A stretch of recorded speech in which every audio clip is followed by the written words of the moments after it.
नमस्कार सभी साथियों को, मैं संदीप नौखवाल। सभी साथी लाइक एंड शेयर करें इस वीडियो को और चैनल को अगर आपने सब्सक्राइब एंड फॉलो नहीं किया है तो कर लीजिए। प्रचार जोर शोर से चल चुका है। भाजपा के प्रत्याशी ऑलरेडी जुटे हुए थे प्रचार करने में, वहीं पर दूसरी तरफ कांग्रेस के प्रत्याशी भी प्रचार करने में जुट चुके हैं। तो आज हमारा स्पेशल वीडियो होने वाला है हर एक लोकसभा सीटों के बारे में। जी हाँ, आने वाले लगभग 10 दिनों के अंदर हर सीट का सर्वे आपको मिल जाएगा। तो सबसे पहले हम शुरुआत करेंगे कौन सी सीट से। आपको बता दें कि अभी टोटल की बात की जाए तो बीजेपी का क्लीन स्वीप काफ़ी बड़ा मुश्किल है, यानी बीजेपी इस बार 10 की 10 सीटें किसी भी हालात में नहीं जीत पाएगी। अगर फिलहाल की मौजूदा हालात देखी जाए तो कांग्रेस पार्टी के खाते में 3 सीटें तो बिल्कुल पक्की है और भाजपा के खाते में 7 सीटें मानी जा रही है, लेकिन बड़ा मुश्किल है भाजपा के लिए।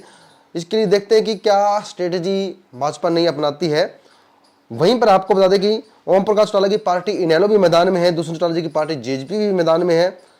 वहीं पर उनकी उपस्थिति कांग्रेस और भाजपा के मुकाबले को रोचक बना रही है, यानी इस बार जो मुकाबला है काफ़ी रोचक हो रहा है।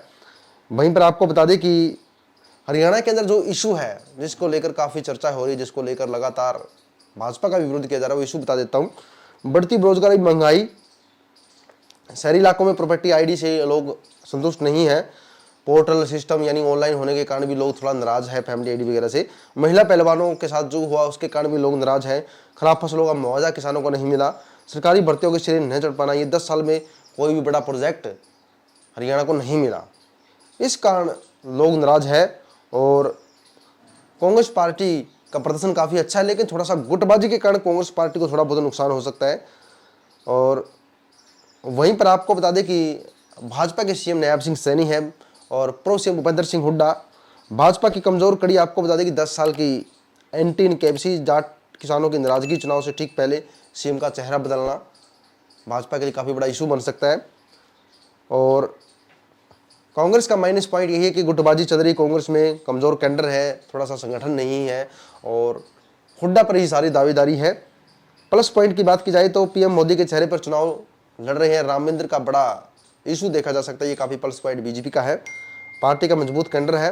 और कांग्रेस के प्लस पॉइंट क्या है, टिकट वितरण में इस बार कांग्रेस ने सही चेहरों को टिकट दिया है और बीजेपी के खिलाफ लोगों की नाराजगी है, इसका फायदा कांग्रेस को मिल सकता है। सीट वाइज पार्टियों की स्थिति आपको बता देता हूं कि 10 लोकसभा सीटें हैं।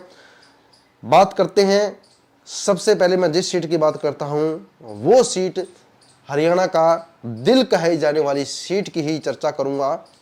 आज मैं 2 सीटों का आपको ओपिनियन पोल बताऊंगा। आज मैं सिर्फ चर्चा करूंगा 2 सीटें, जो सीटें होगी अंबाला और कुरुक्षेत्र की। हॉट सीट रोहतक के बारे में तो दीपेंद्र सिंह हुड्डा काफ़ी क्लियर है, तो इस सीट को डॉक्टर रविंद्र शर्मा बीजेपी उम्मीदवार है, दीपेंद्र हुड्डा यहाँ पर कांग्रेस के उम्मीदवार है, जेजेपी से रविंद्र सांगवानी उम्मीदवार है। अब अंबाला और कुरुक्षेत्र सीट की हम बात करेंगे। मैं आपको बताना चाहूँगा कि ये सीटें काफ़ी रोचक बनी हुई है और अंबाला के अंदर बंतो कटारिया को भाजपा ने टिकट दिया है और वहीं पर क्या गणित होने वाला है इस सीट के भी मैं आपको बता देता हूँ। करनाल से हरियाणा के सीएम नोलाल खट्टर चुनाव लड़ रहे हैं।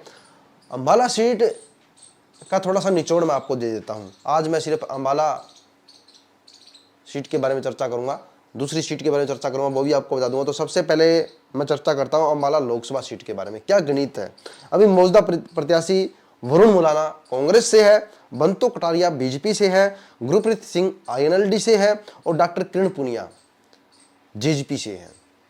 यहाँ पर भाजपा ने पूर्व संसदीय सर्वे के रतनलाल कटारिया की पत्नी पर दाव खेला है। बीजेपी की रणनीति सहानुभूति को भूनने की है, यानी सहानुभूति के आधार पर बीजेपी यहाँ से वोट चाहती है। वहीं पर नील विज की नाराजगी भारी पड़ सकती है। वहीं कांग्रेस ने पूर्व कैबिनेट मंत्री फूलचंद मुलाना के बेटे को मैदान में उतारा है, उन्हें पार्टी के सभी दलों का समर्थन प्राप्त है। यानी वरुण मुलाना एक बहुत ही कदावर कैंडिडेट है अंबाला के अंदर।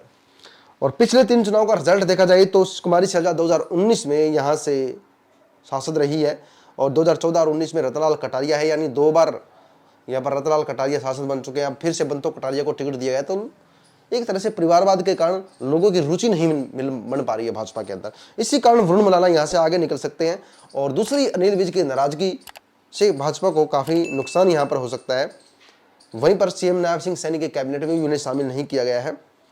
वहीं पर आपको बता दें कि विज बंतो कटारिया के समर्थन और बीजेपी के लिए काम करते रहने की बात कई बार कह चुके हैं, लेकिन वह मनोहर लाल पर समय समय पर जो निशाने साधते हैं और चुनाव से जिस प्रकार की अनदेखी है, ये चीज वोटरों को सोचने पर मजबूर करती है। कुरुक्षेत्र की ग्राउंड रिपोर्ट से भी जो है यहाँ का असर देखा जा सकता है, तो काफी सिंबल गायब है, तो यही चीजें हैं। अब मैं दूसरी जो हॉट सीट है वो बात कर रहा हूँ कुरुक्षेत्र, जहां से बड़े कद्दावर नेता चुनाव लड़ रहे हैं।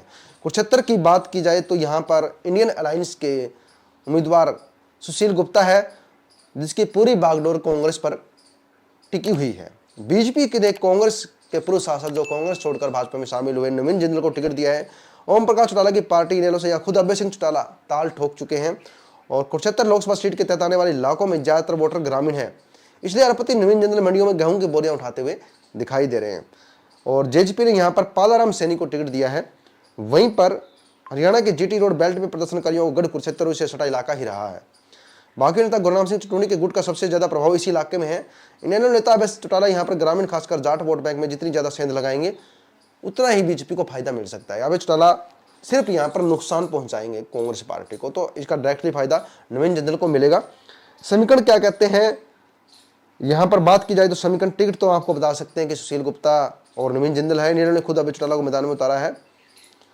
यहाँ पर नवीन को बीजेपी के कैंडर वोट का ज्यादा फायदा मिलेगा। अभय चौटाला जाट वोट बैंक में जितनी सेंध लगाएंगे, यानी अभय चौटाला का जितना वोट बैंक बढ़ेगा तो उतना नुकसान कांग्रेस को होगा। इसलिए यहाँ पर इतनी भी राह आसान नहीं मानी जा सकती। जिंदल की कड़ा मुकाबला सुशील गुप्ता के साथ रहने वाला है। पिछले 3 चुनाव का रिजल्ट देखा जाए तो कांग्रेस पार्टी से नवीन जिंदल 2019 में यहाँ से सांसद रह चुके हैं। राजकुमार सैनी 2014 में भाजपा से और नायब सैनी 2014 में 19 में भाजपा से, यानी बीजेपी लगातार जीतती रही है। लेकिन इस बार काफी बड़ा मुश्किल है। देखते हैं अगर सेंध लगाने में अभय चौटाला कामयाब रहे तो यहाँ से कांग्रेस को ही सीधा सीधा नुकसान हो सकता है। तो कड़ा मुकाबला यहाँ पर सुशील गुप्ता और नवीन जिंदल के बीच में होने वाला है। जिंदल की अपनी पकड़ है कैंडर और मोदी फैक्टर से बीजेपी की अपना चुनाव ये जीतना चाहती है। और वहीं पर आपको बता दें कि सीएम नायब सिंह सैनी भी यहाँ पर काफी एक्टिव नजर आते हैं। या रामविंदर और मोदी फैक्टर थोड़ा सा देखा जा सकता है महाभारत युद्ध की वजह से, या देवों की जो है सथली है कुरुक्षेत्र, इसी कारण यहाँ पर रामविंदर का फैक्टर का फायदा बीजेपी को मिल सकता है। कोयला घोटाले में नवीन जिंदल को पानी पी पीकर कोसने वाली बीजेपी को घेरने की कोशिश में यहाँ पर विपक्ष जुटा हुआ है, तो इसका नुकसान भाजपा को हो सकता है।